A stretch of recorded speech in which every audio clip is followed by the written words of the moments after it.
basically he like stopped the concert for that playlist for them. So I know he know who his fan base is. But he addressed it like saying that old people need to stop bringing racism into our world. That has nothing to do with our society. Definitely an understanding that we all must exist together despite the circumstances. Yeah, definitely. Jerry Heisman, my first cousin. It's affecting the tribe so bad that he disappeared 3-4 years ago, and they're still putting out postings every week. And my other cousin or his brother, every week he still looks for his brother, regardless if it's on Facebook, whether he's out there looking in the woods, whether he's on the road where he was last at. It affects the whole tribe. Porque yo digo, ¿qué caso tiene que maten tanta mujer si todas esas mujeres que han matado son inocentes? Entonces los valores de México están sobre la mujer, sobre todo la mujer de la frontera de Juárez, están por la basura, no toman en cuenta. Ahora que ya van a empezar a hacer una película, que estoy empezando a hacer mi mural y va a haber otros pintores que también van a querer también hacer más murales y me da alegría que empecemos a darle conocimiento y conciencia a ese problema que hay en México. Que por medio de una película o de un libro o de una pintura se extenga para todo México y todo Estados Unidos. You could potentially lose your life. You can't really report a crime. There's not a lot of recourse in that line of work, so it was dangerous. Fortunately, though, I was able to come out of that.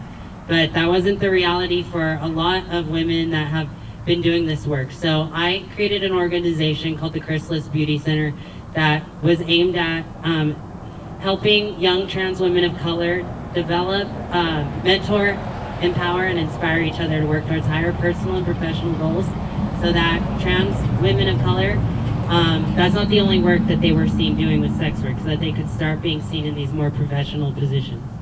So me and my colleague Violet, she'll speak with y'all in a minute. She has a poem I believe she wants to share. Give me a moment, I'm sorry, this is really heavy.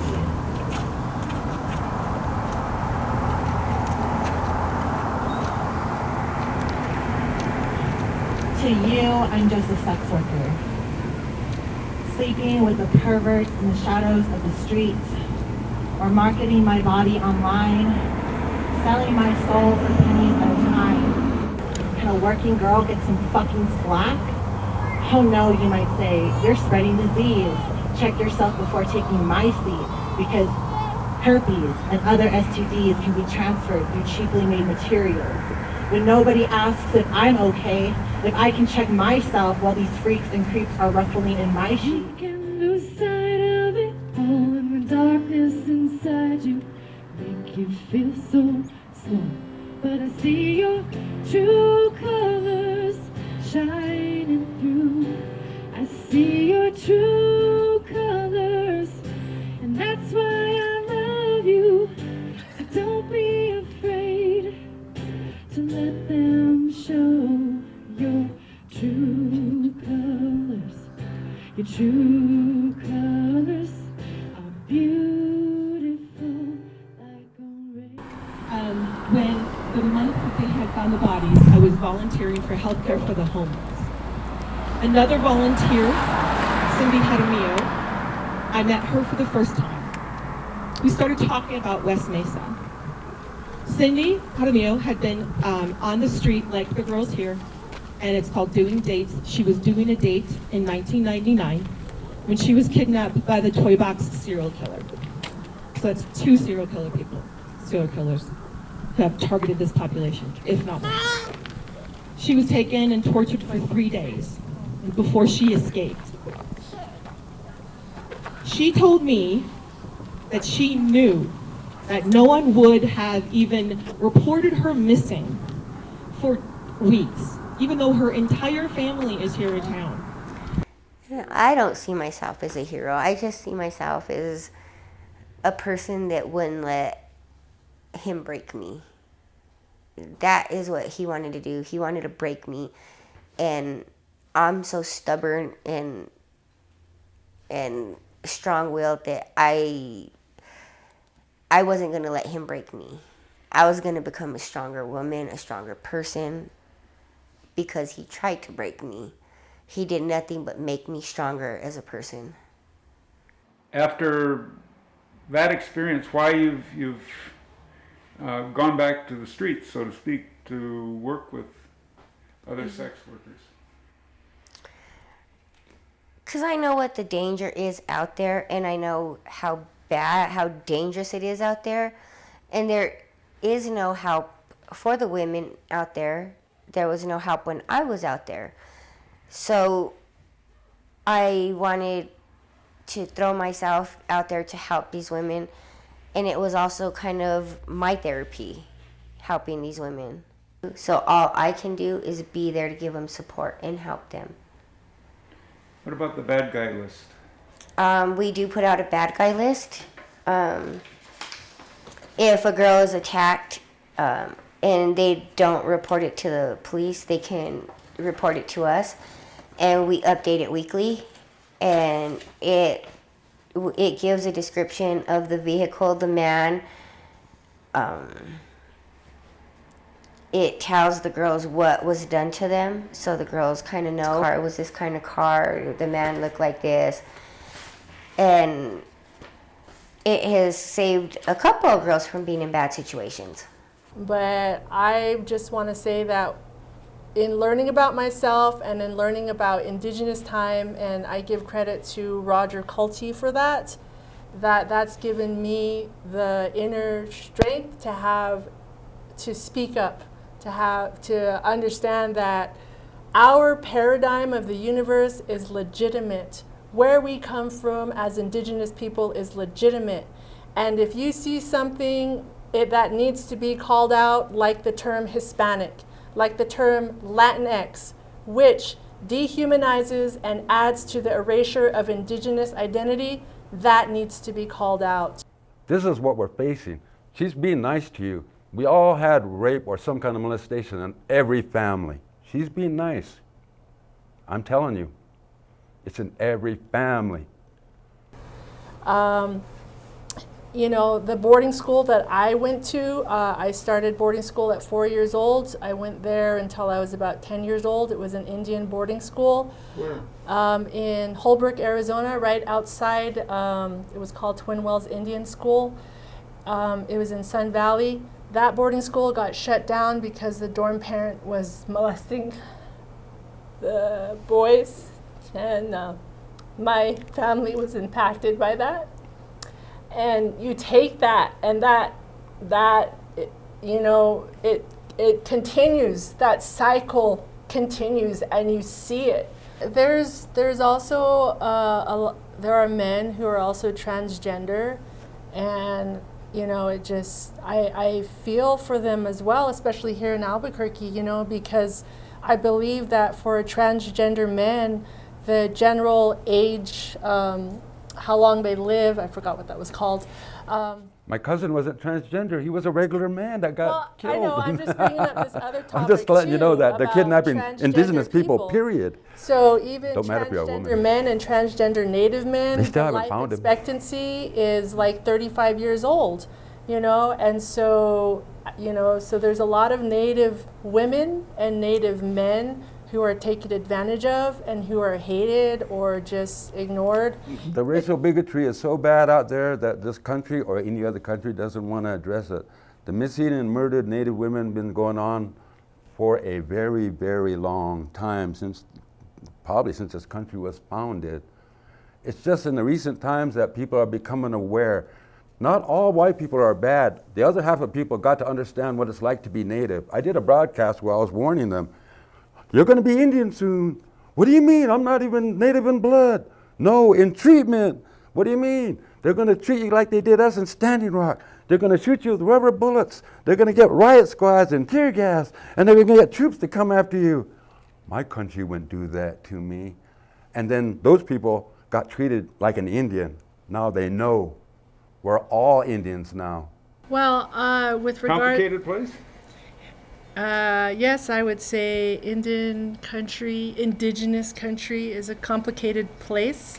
We need to re-indigenize, which means not decolonize, because if you decolonize, then you're making the colonizer be the center of your existence and the focus of your actions. If you re-indigenize, you recenter, you refocus on who you are as an indigenous person, which means going back to the laws of Mother Earth, acknowledging and accepting who you are, not being ashamed of it, and calling out those people who have internalized and assimilated themselves, to remind them to go back to their roots. You're back on there. And I think I almost got everything packed and put back where it's supposed to be. The Storyteller Special Edition, which has been sent out by APS Indian Education to all schools in Albuquerque Public School, has more information. Bueno, mi idea empezó porque tuve una visita en Juárez y conocí una víctima, una madre que fue víctima porque le mataron su hija. Entonces, en nombre de ella, yo empecé a idear el mural. Siempre me ha gustado pintar, entonces yo dije, yo tengo que hacer un mural donde yo tenga que plasmar el pánico, la taquicardia y sobre todo que proyecte la injusticia que hay en México y que no le han puesto un alto. Este mural no necesita palabras, nada más con ver los hechos se entiende todo. Y me siento bien y me siento satisfecha por haber puesto un granito para que haya conciencia sobre las mujeres de Juárez, porque ante todo soy mujer igual que ellas. Estoy viviendo en Juárez.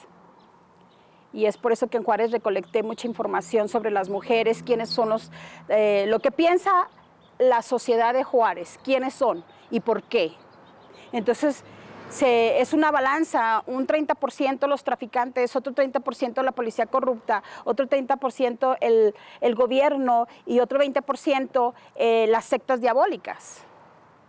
Porque se presume que muchas mujeres las han encontrado sin corazones y sin órganos.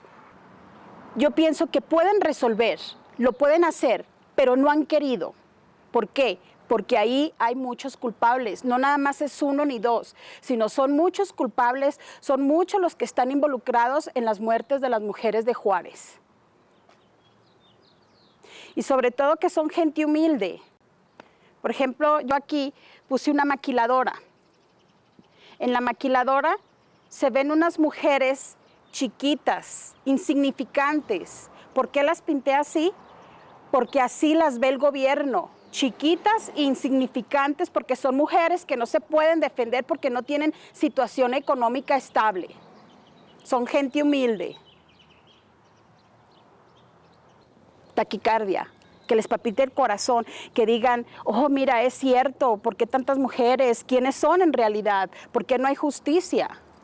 Por eso al último pongo yo unas personas en la cárcel y un signo de interrogación. ¿Cuándo? ¿Cuándo van a estar los hombres presos o los culpables? Y mi idea es esta, enseñar el miedo, la taquicardia y una conciencia para los asesinos, que ya basta. ¿Por qué? ¿Por qué matar a una mujer si de una mujer nacieron?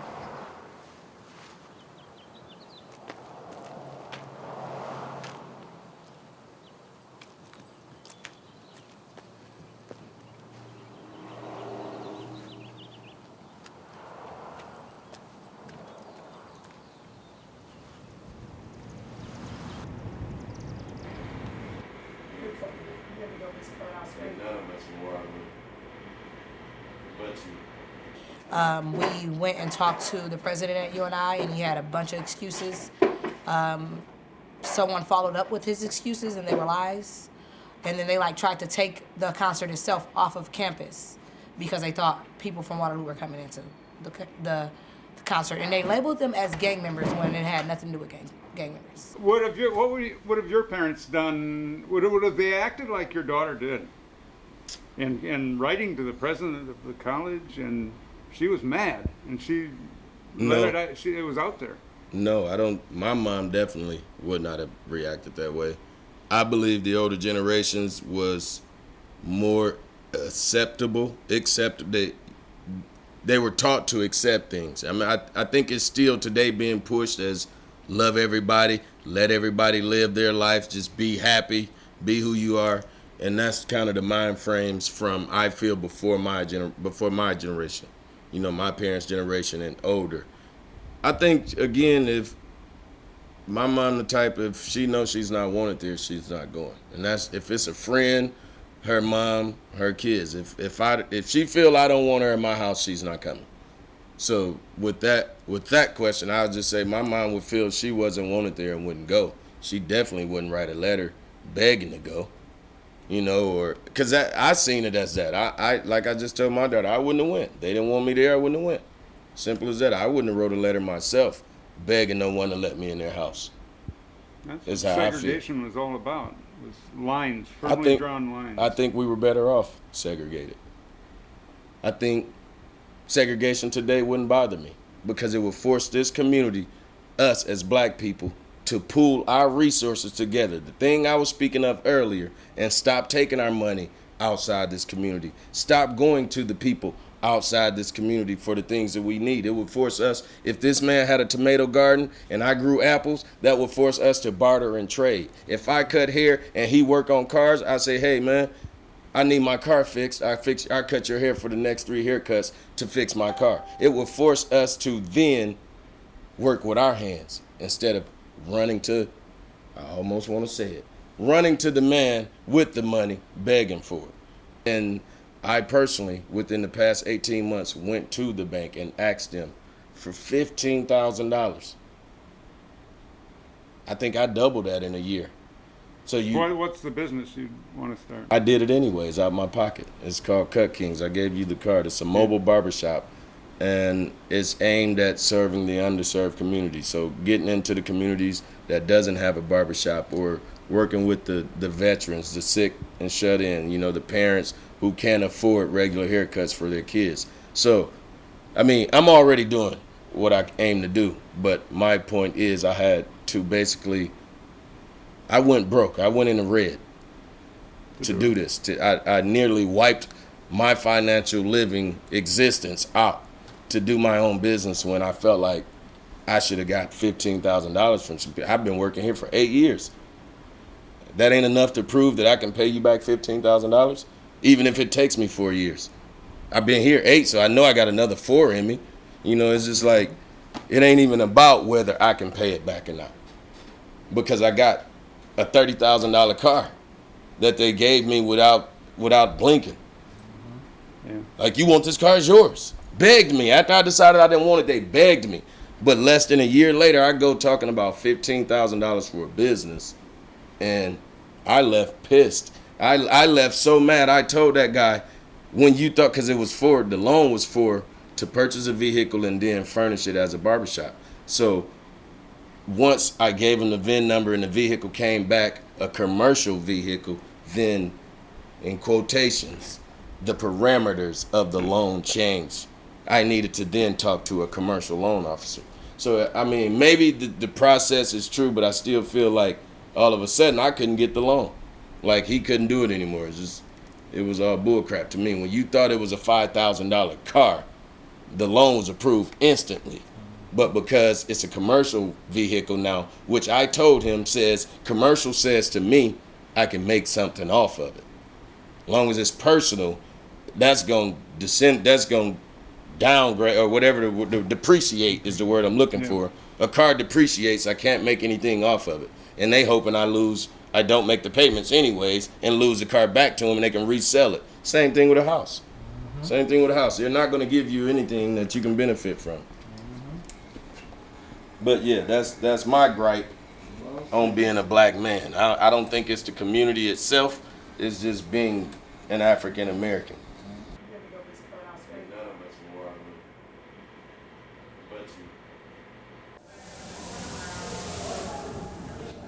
Me to be great, and they built me to be grand. Then they broke all my windows, and it doesn't matter how good I am or how proud I stand. They call me no good, and they put me to no use, and they tell me I'm not worth it. I'm just like this building. I was built proud and I was built strong, but they broke all my windows And now they tell me I have no use.